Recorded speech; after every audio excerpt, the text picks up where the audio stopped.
Hello students, आज हम exercise 2.2 में पहले इंट्रोडक्शन करते हैं। इसमें हमने बात करनी है zeros of polynomials. Zeros of polynomials, ठीक है। Zeros of polynomials find out करने हैं। जैसे हमारे पास कोई भी पॉलिनोमियल है, चाहे लीनियर है, चाहे क्वाड्रेटिक है, चाहे क्यूबिक है। जैसे हमारे पास 3x+2 है, हमने x की वो वैल्यू फाइंड आउट करनी है जिस पे ये ज़ीरो बन जाए, उसे ही बोलते हैं ज़ीरोस ऑफ पॉलिनोमियल।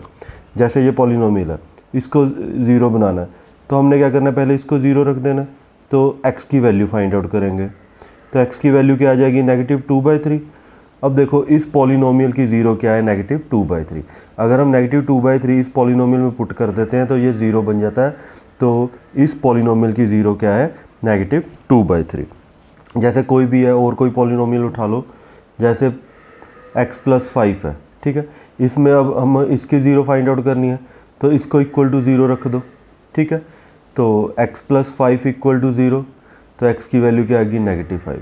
तो -5 इसकी क्या है, ज़ीरो है। आप -5 इसमें पुट करके देख लो, -5 और +5 किसके इक्वल होता है, ज़ीरो के इक्वल होता है। तो ऐसे हम ज़ीरो फाइंड आउट करते हैं, ठीक है।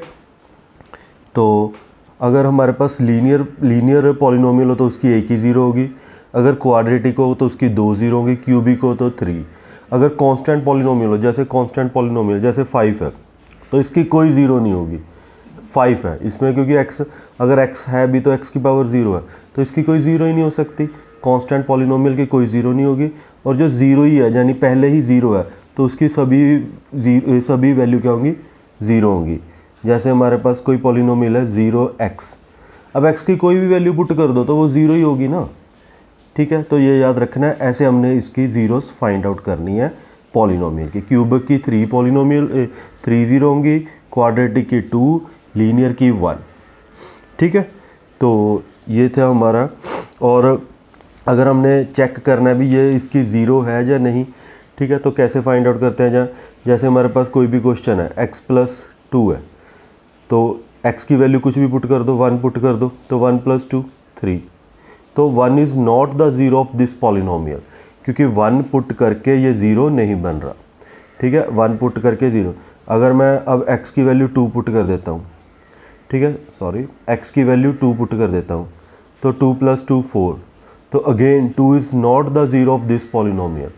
लेकिन अगर मैं -2 पुट कर देता हूँ, हाँ, तो ये ज़ीरो बन रहा है। तो यस, तो -2 is the zero of this polynomial. तो अब एक्सरसाइज स्टार्ट करते हैं। क्वेश्चन नंबर 1 है हमारे पास, find the value of the polynomial 5x - 4x² + 3। किस पे फाइंड आउट करनी है, 0 पे, -1 पे और 2 पे। हमारे पास पॉलिनोमियल, हम इसे px सेलेक्ट कर देते हैं। Polynomial 5x - 4x² + 3। पहले किस पे वैल्यू फाइंड आउट करनी है, 0 पे, तो x की वैल्यू क्या फिल कर देंगे, 0। तो 5 × 0, 4 × 0 का स्क्वायर + 3। 5 × 0 0, 4 × 0 0।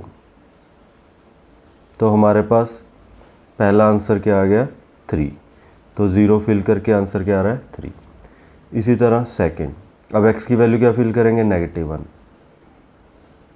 px है हमारे पास 5x 4x² + 3।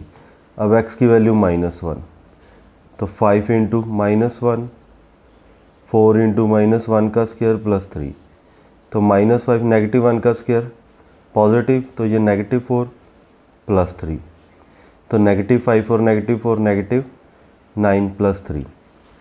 तो p ऑफ -1 क्या आ गया, -9 + 3 इज़ -6। इसी तरह थर्ड पार्ट है, अब हमने x की वैल्यू क्या फिल करनी है, 2। तो px है हमारे पास 5x - 4x² + 3। अब x की वैल्यू 2, तो 5 × 2, 4 × 2 का स्क्वायर + 3। तो 5 × 2 10, 2 का स्क्वायर 4, 4 × 4 16 + 3। तो 10 + 3 13 - 16। तो 13 - 16 हमारे पास क्या आ गया, -3। तो ये था हमारा फर्स्ट क्वेश्चन। हमने जस्ट वैल्यू फाइंड आउट करनी थी पॉलिनोमियल की 0, -1 और 2 पे। 0 पे है 3, और -1 पे 6 और 2 पे -3। तो चलते हैं क्वेश्चन नंबर सेकंड पर। सेकंड क्वेश्चन हमारे पास find P0, P1 and P2 for each of the following polynomial.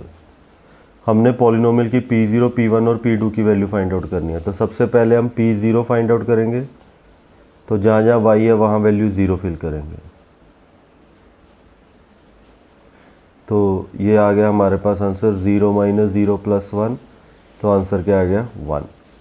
अब नेक्स्ट वैल्यू फाइंड आउट करनी है 1, तो y की वैल्यू 1 फिल करेंगे, तो 1 माइनस ये दोनों कैंसिल, तो हमारे पास आंसर क्या आ गया 1। ठीक है, अब वैल्यू फुल करेंगे, जहाँ जहाँ y है वहाँ 2, तो यहाँ आ जाएगा हमारे पास 2 का स्क्वायर -2 + 1, तो 2 का स्क्वायर 4 -2 + 1, तो 4 - 2 2 + 1, तो आंसर आ गया हमारे पास 3।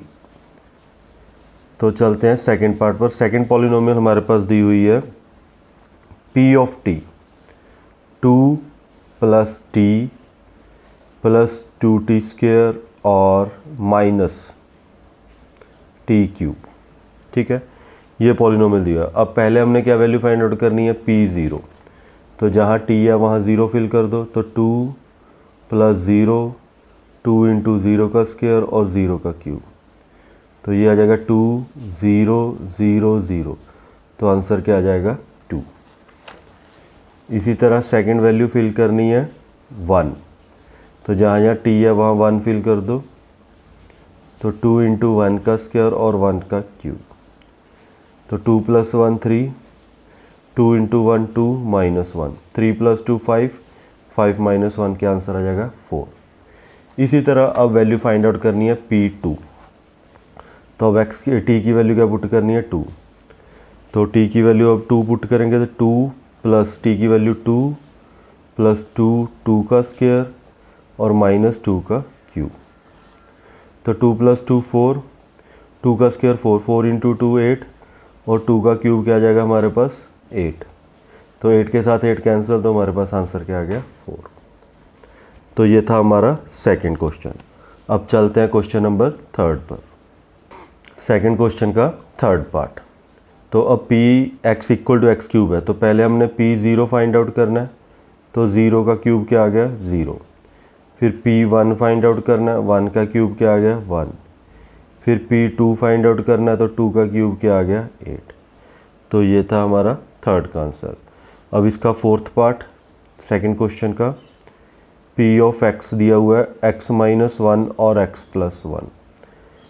अब इनकी वैल्यू फाइंड आउट करनी है। पहले हम 0 फाइंड आउट करेंगे, तो 0 - 1 0 + 1, तो -1 × +1, तो आंसर क्या आ जाएगा -1। अब वैल्यू फाइंड आउट करेंगे 1 की, तो 1 - 1 और 1 + 1, 1 - 1 0, 1 + 1 2, तो इसका भी आंसर क्या आ जाएगा 0। अब वैल्यू फाइंड आउट करेंगे 2 की, तो 2 - 1 2 + 1, 2 - 1 1, 2 + 1 3, तो आंसर क्या आ जाएगा 3। तो इस वीडियो में हमारे 2 क्वेश्चन कंप्लीट होते हैं। नेक्स्ट वीडियो में नेक्स्ट क्वेश्चन करेंगे। Thanks for watching and subscribe the channel and share with your friends.